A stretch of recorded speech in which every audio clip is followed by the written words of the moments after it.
Hi, I'm Simone, a YA fantasy writer and one of the co-creators of Motif, and I'm so excited today to introduce my good friend and writer, Cortney Casey, who just got an offer of representation. Can you tell us who you got an offer from? Yes, I got 5 offers actually, which blew my mind, but I ended up going with Kim Witherspoon from InkWell Management. And this is for your novel, Still Life with Dandelions, that I had the immense pleasure of reading and that I loved so much. Yeah, I think you said you effing loved it. I'm pretty sure the text that I sent you had a lot of expletives in it because I was like, oh my God. I appreciate that reaction. I hope every reader feels that way about it. Yeah, I think they will. So obviously I know a lot about your novel and your writing journey because I've been around, but can you tell our audience a bit about it? Yeah, sure. So I have, like a lot of writers, I think I've been writing since I was little. I used to write the most ridiculous shit. Am I allowed to swear? Yeah, sure. Okay. Go for it. That's what we're doing here. The most ridiculous shit. I used to watch a lot of soap operas when I was little. So my stories when I was a teenager were like really, really melodramatic. As a good teenager story. Yeah, you know, like the drama of being a teenager. And then I went to college, I studied screenwriting and I studied creative writing, among other things. My parents said, if you don't pick a major, we're not paying for your college anymore. So I ended up being a communication studies major. After college, I became a newspaper reporter, despite my lack of journalism degree. And so then I was always writing journalistically, professionally. And I always thought like, oh God, I want to get back into creative writing. But when I got home, like the last thing I wanted to do was write. Yeah. So then when I left journalism, I started my own small business. So then I really didn't have time to write. And then after COVID, like everyone else, I reevaluated my life. And I'm like, I don't want to live in Michigan anymore. I'm from Michigan. I didn't want to live in Michigan anymore during the winter. This is ridiculous. Life's too short. Screw this. Became a snowbird. And that's cool. My dog's licking the couch. Became a snowbird in Miami and discovered a writing group at the local bookstore, Books and Books, which I now actually work at Books and Books. So it's all full circle.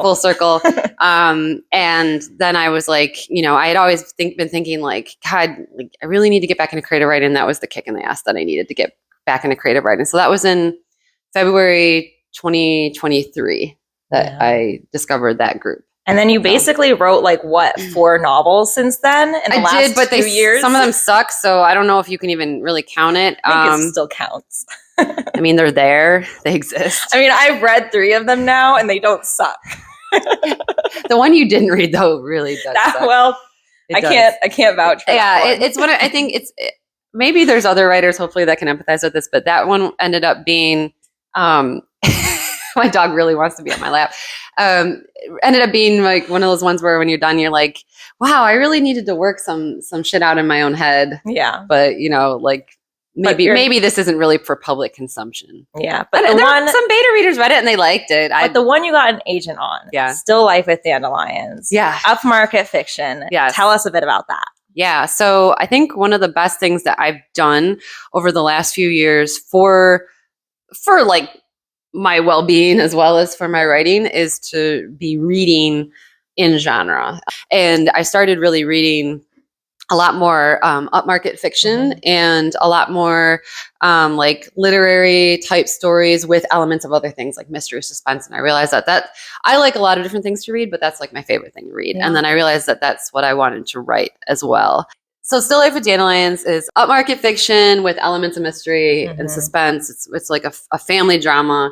And it's about 3 sisters, one of whom disappears. And when she disappears, they're already disintegrating family, really kind of that accelerates their disintegration.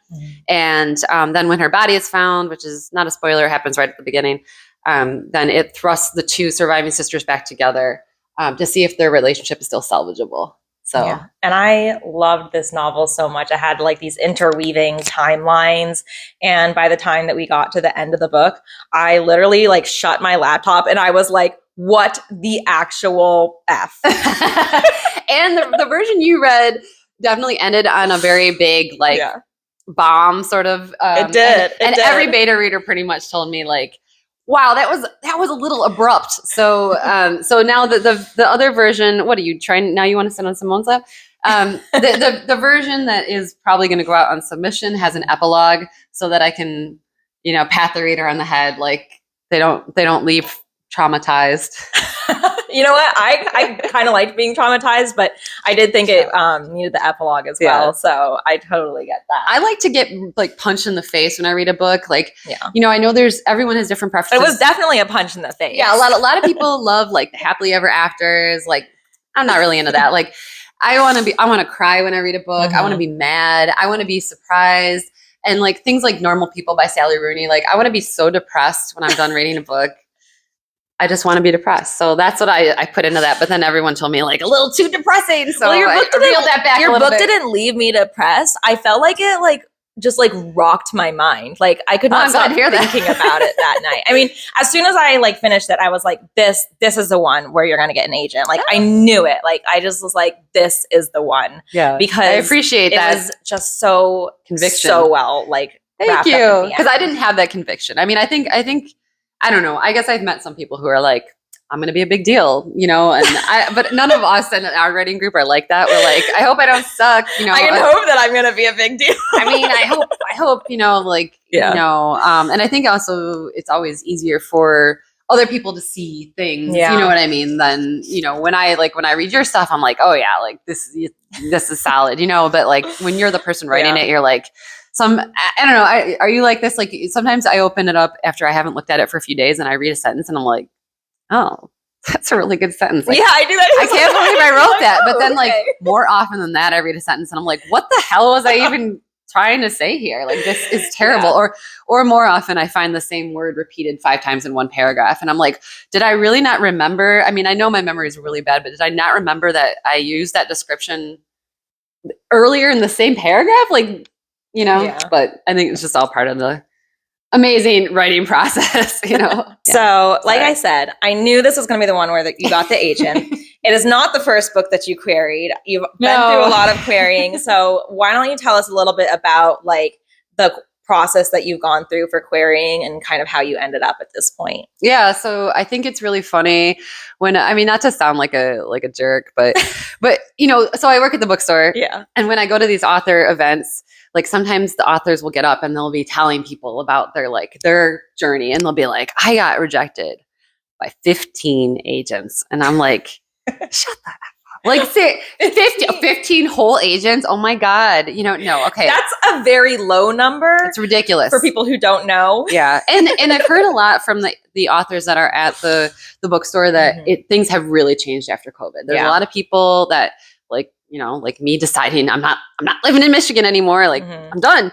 A lot of people were like, I've always wanted to write a book. And they had more time, obviously, but also they're like, life is too short. I'm going to write a book. So, and I think there's a lot of people leaving publishing. So there's fewer editors, blah, blah, blah. There's a lot of things that go into it. And I wouldn't pretend to know all of the factors, but the result is that there's a lot of people trying to get an agent right now. Yeah. And according to Google, I don't know if it's accurate. I looked it up when I first started querying because I'm like, well, how hard is it to get an agent? Really? 1 in 6,000 is what Google says. I didn't need to know that stat because I sent a bunch of queries yesterday. So that's you not got helpful. This. I already got my first rejection this morning.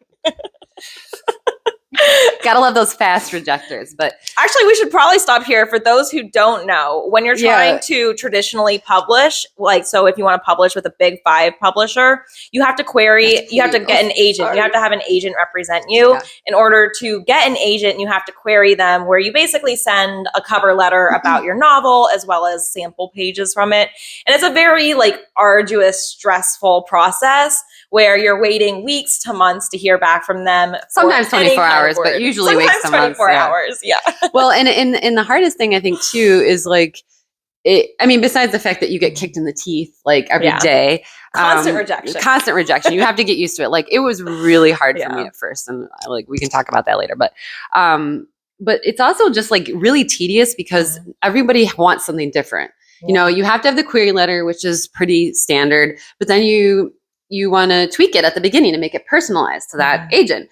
And then some people want no pages. Some people want 5 pages, 10 pages, 50 pages, first 3 chapters. Just send me the whole thing. There were a couple when I first started querying that were like, just send the whole thing. And I'm like, really? That's pretty rare. Yeah. But, and again, I think a lot of people who And I didn't know anything about this until we started going to the writing group, and it's run by, as you know, Dana Swift, who is a young adult fantasy author Yes. who writes some amazing books. She has a book coming out in 2026 about dragons. When Dealing with Dragons, Wednesday books, Macmillan imprint, Big Five. So this is Dana's second go around with the Big Five. She already had 2 books published with Penguin Random House. Now she's with Macmillan. Amazing, inspirational story. So she runs a writing workshop where we met. Yes. And she taught us everything we know about querying because it's such a complicated process. And I think when I first started going to the writing group, I don't know about you, I didn't know anything about this. No. Well, you have an MFA, so you know more. Yeah, but I got my MFA in poetry, so I wasn't trying to query. I was like, what does that even mean? What does querying mean? And I didn't know how like agents work. I didn't know how any of this, and Dana taught us this, right? So I wrote my book and I'm like, okay, I read a book. Now what? And Dana's like, well, you have to have beta readers. Oh, okay. And you go find some beta readers to read it and tell you what's wrong with it. Because you're not going to know what's wrong with it because you wrote it. And to support you. You got to have that nice mix of beta readers, you know, like the people that are there to cheerlead for you and the people who are like, hey, there's a big ass plot hole in the middle of this book, right? Like, or this chapter was so boring I couldn't get through it. But so I wrote my first book, had some beta readers. People liked it, but in retrospect, I think it was more like the people I picked at the time, because we didn't really have our subgroup that does the writing group. The people I picked at the time were like friends who were readers, not writers, and they were like just really impressed that I wrote a book. So I think they were like a little too nice to me about what was wrong with the book. So I'm like, hey, it's ready to go. From there, it was quite the roller coaster. I need to think of something less cliche than that, but just a lot of rejections, a lot of revisions. I did get some full requests, but none of them panned out. I wrote the second book, which sucked in retrospect in my mind at that moment. Did you query that one? I did for like 5 seconds, and then I realized, like, you know what? I don't think I actually like this book very much. I'm not going to do this. And then I wrote a thriller because why not? There was like a situation that was one of the things I covered when I was a reporter. And I'm like, this would make a good start, jumping off point for this story. And I'm still kind of convinced like it could be like, if that one got an overhaul, I could like upmarket it up. I mean, it was solidly like genre thriller. Yeah. You read that one. Yeah. And as you said, like the characters were a little too like familiar. And I think that was a hard pitch. I did amazing writing, but the characters were I feel like hard. I feel like I could mine it for pieces, like for parts later. Yeah. In retrospect, like I think sometimes when you're writing it, you're too close to it to even see. And then later when you go back a few months later and you're a different person a few months later, right? And but I also realized that I didn't want to be a straight up thriller writer. And that's nothing against thrillers. I read thrillers, but at that point I was reading more like upmarket. I realized that's what I want to do. So yeah, that was my career journey with the first 3 books. I literally got over 100 rejections easily, like probably closer to 200 over that. Yeah. But then you got to Still Life. Then I got to Still Life. Tell us the amazing things that happened with Still Life. Yeah. So the funny thing is, like, people are always telling you when you're querying, they're like, it only takes one. There's all these like little mantras, right? Yeah. And it sounds like the biggest, like, it sounds like total bullshit at the time, right? Like you're like, okay, whatever. Like as you're fielding your 800th rejection, you're like, oh, it only takes one, right? But this just went so differently. On January 3rd, I was going to finish my like very, very, very, very final revisions on this book. And I didn't feel like it because I hate editing. As you know, you tell me my weak spot is editing. Get yourself, it comes from love. Get yourself a friend like Simone that's like very honest with you. She's like, you need help with this. And I was like, I don't feel like doing this. I'm going to make some graphics. So always a good use of your time over actual writing. Around on Canva when I don't feel like editing, and I will draft any day of the week, but I hate revising. So I went on Canva and I had seen some people on Instagram doing agents guides, and I in no way believed that there were agents that were actually looking at these agent guides on Instagram. I'm like, this is just like a fool's errand, but I feel like making graphics. So I put in like my blurb, I put in comps, I put in vibes, like photos and playlists, and I was like, agent's guide, and I posted it. And then when I went to bed that night, I was like, you're such a dumbass. Like you were supposed to finish revising tonight and you made graphics. Like, you're dumb. So I felt kind of like guilty, like self-imposed guilty. next day was a Saturday. I went to work at Books and Books. And on my way home, I was goofing around on my email, checking my email. And I had an email from an agent. And she said, hey, I don't usually do this, but I saw your agent's guide. And I was like, what? I just posted it last night. I didn't really think anyone was looking. Yeah. And she said, I saw your agent's guide. I really liked it. And she said, I don't usually do things this way. And I'm actually closed to queries because sometimes the agents are closed if they're too far behind. They're getting too much queries and they have to focus on their actual clients. And she said, but this sounds right up my alley. Will you send me the full? So at this point, I'm like, this is fake. This is a scam. There's no way this is real. And I followed her on Instagram. So I messaged her on Instagram and I said, hey, I'm so sorry to bother you, but I just want to make sure. I just got an email from you. It seemed too good to be true. Like, is this real? And she's like, yeah, that was me. And it was real. So I was like, oh my God, like after 2 years of querying and just getting like kicked in the teeth, or a lot of times you just don't hear anything. So I said, absolutely, you can have the full manuscript. Yeah. I would be honored. And her email was just so friendly. She's so cool. And I sent her the full. And then I finished my edits that weekend. I started querying on Monday. By the end of that week, she had finished the book and she said, I'd like to chat. And that, for people who don't know, is the code for I'm probably going to make you an offer. Yeah, as long as you're not a weirdo. It's the call. The call. Yes. And when you go to these, like we go to writing conferences, right? And there's all these classes about like what to ask on the call. And I've gone to some of them, but I was always kind of like, this is so far off. I don't need to remember this per se. Because this is going to be like 10 years from now.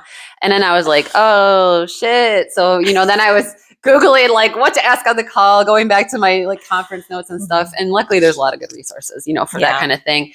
But I had the call with this agent and she was amazing.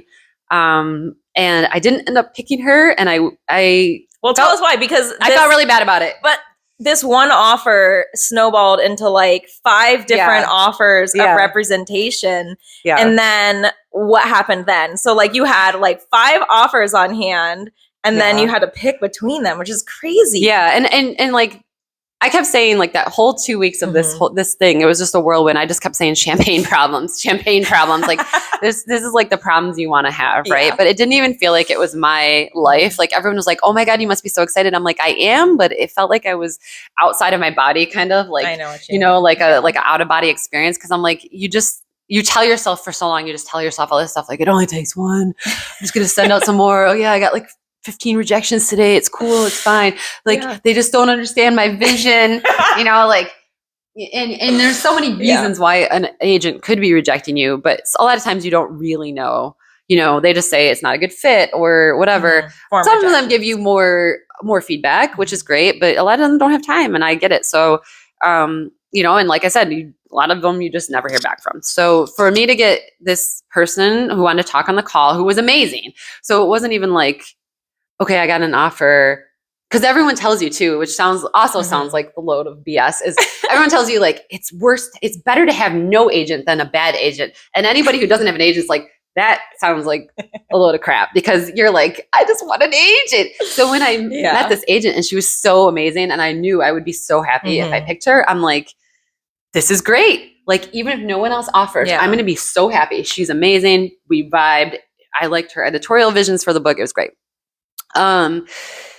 So then what happens after you get an offer is you get to do a really cool thing called nudging people and you can go on and then you, depending on how you queried, there's like different, there's query tracker system. Some people want email, whatever. Then you go and you tell people you got an offer. And I kind of just thought like, okay, whatever, like it's just going to be like usual querying and this is going to be crickets chirping. And it was not. I ended up getting 13 full manuscript requests in a few days, which is crazy. I mean, some people get a lot more, but like not usually. I think like to me that was a lot in a small period of time. So I was like, this is amazing. This is great, And I'm like, even if I get like one more offer, that would be like super cool, like And then it was like I started getting more people who wanted to have the call. So yeah, by the time all was said and done, I had 5 offers, and one of them came in on the final day. I'd basically, everything I saw online was like, it's appropriate to ask the original agent to give you like 2 weeks to nudge everybody and give people time to read the full manuscript. Yeah. So the last day I got a call from the person I ended up picking as my agent. And that this was agent a really represented hard like decision. Anthony Bourdain, like, Lee Child, that kind of thing. And so Lena Dunham, I think I saw on her list. Yeah. So that was, that was difficult because I liked all the agents. They all had some solid sales records. And so it was a really hard decision. I mean, I think the thing that put it over the edge was just the some of the people that she represented. I just felt like she had an amazing track record, and it was hard to pass up. And she seemed like a really cool person. We vibed. She's very like, and honestly, no what nonsense. more can you ask for? Yeah, like she's very no nonsense, like right to the point, but still like very warm and caring. And I really liked her editorial vision for the book too, and that was really important to me. I did have a few agents that suggested things that I was like, I don't know how I feel about that. Yeah, and I really liked what she had to say about the book. Yeah. And speaking of editorial vision, I guess, I'd love to hear, kind of switching gears a tiny bit, just to talk about your writing process in general. Like, what are the hardest parts for you? I think you kind of mentioned a little bit earlier that you hate editing. I hate editing. But you love drafting. I suck at it. So yeah, I love drafting. I don't mind line edits. I like to line edit. I'm very, very poor. You're the best copy. Thanks. Yeah, like, she will always catch the typo. my years in journalism have made me a pretty good, copy editor. But developmental editing, not my strong suit. In just the way my brain works, like once the story is on the page, it's kind of, my brain's kind of like, that's a story, and like it can't be like that because sometimes there's ways that it needs to be rearranged or something needs to change. And so that's something I'm still getting used to because my brain is just really like bleh on the page. And then it's like, okay, there it is. We can tweak some verbs now. But it's like, no, we might have to overhaul this whole thing. Like you're the complete opposite because you have every beat down to the science and like I post-it notes. I write on vibes. Yeah, I write.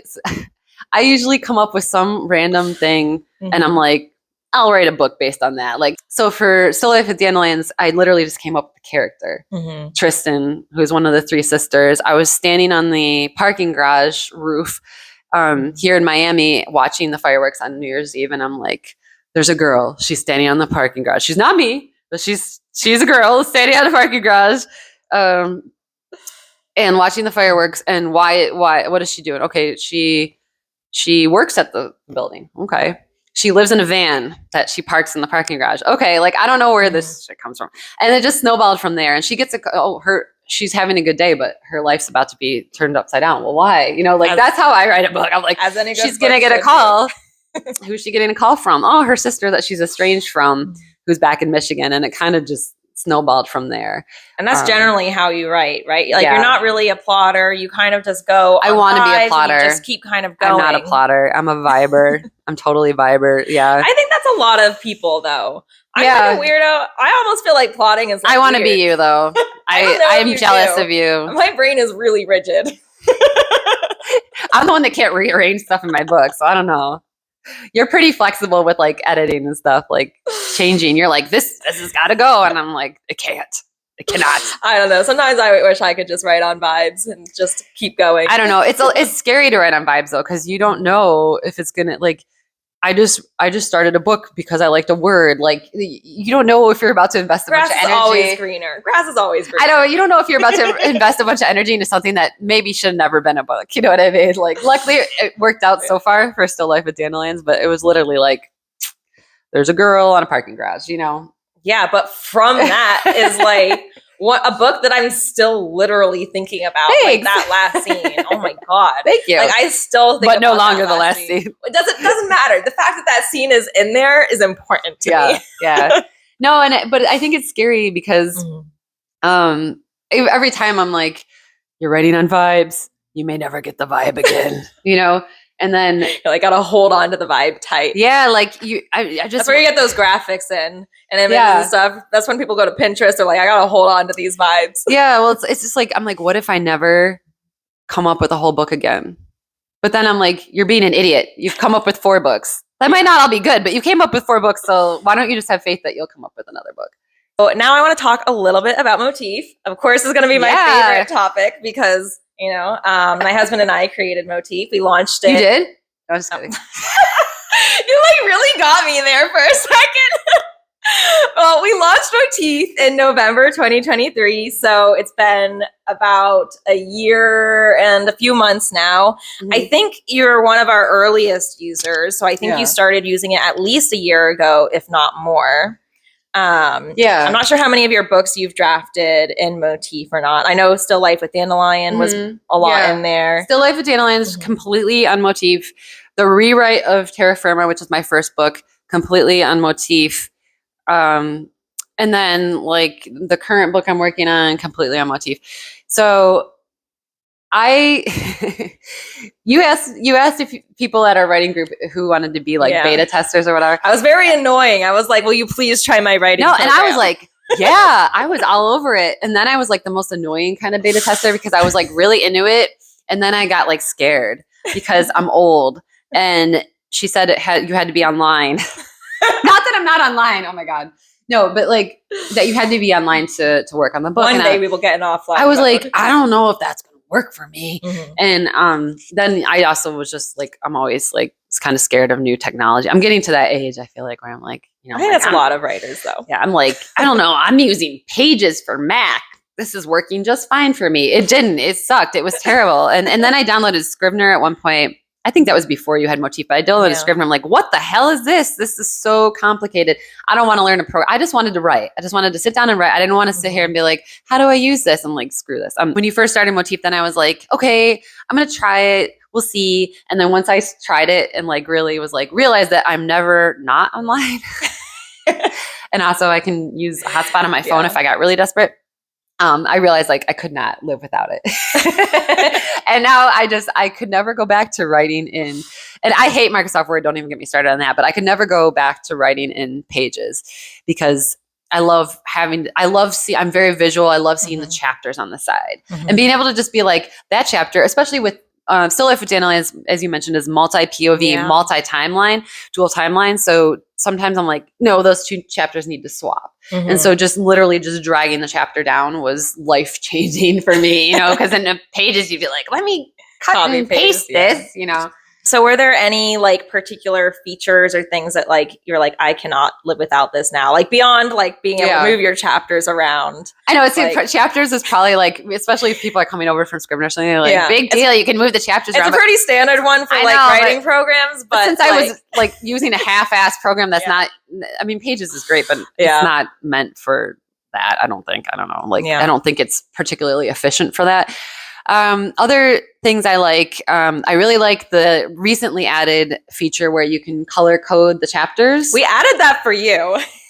People have been using it. They like it. I love it because sometimes I'm like, okay, this chapter has been edited 14 times because I do edit while I write, which some people discourage, but that's just my process. So I'll reread a chapter like a bunch of times. And so if I feel like it's done for now, then I can color code it a certain way. If it's like there's still a hole in the middle where I'm like, something happens here, here's the cliffhanger at the end of the chapter, then I know I need to go back, especially with such a bad memory. I'm like, I need to go back and finish that chapter, I really like that. I really like the collage aspect, like the boards, and just like the fact that you can just type on the boards too, where I'm like you're using the freeform boards to do that. Yeah. I'm just typing like, what are my questions here? And then, so that's like about as plotty as I get is I'm like, here's a bomb that I need to drop towards the end of the book. How do I get to that point? Like, is it going to be this? Is it going to be that? And I just write down a bunch of thoughts, Also, I love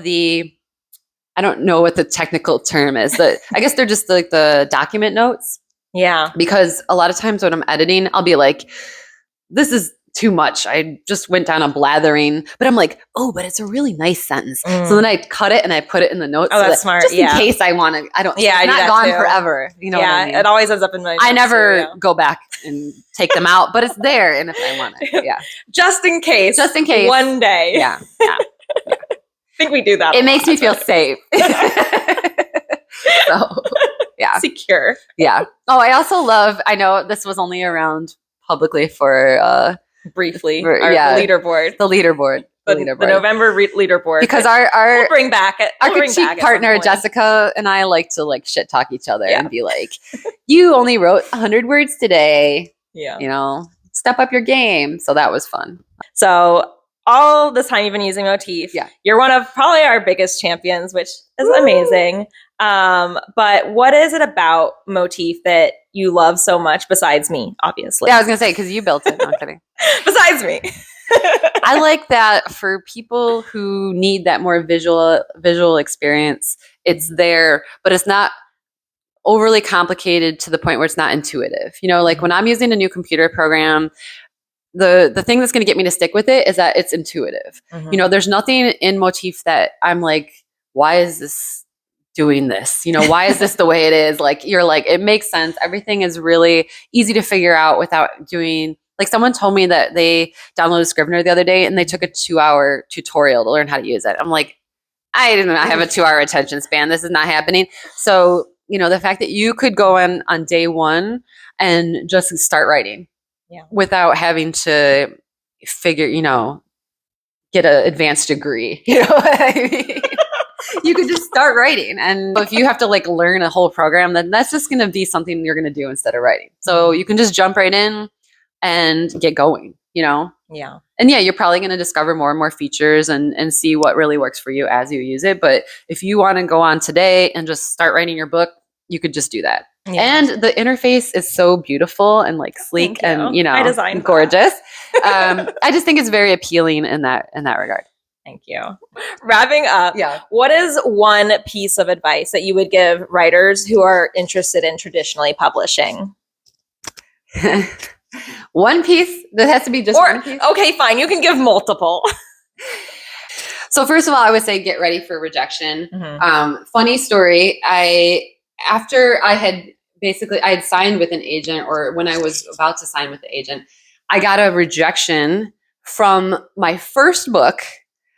And I remember you sent a text about it. 629 days old, the query was. And I'm like, hey, thanks for the rejection 629 2 days years. later. Yeah. 2 years later.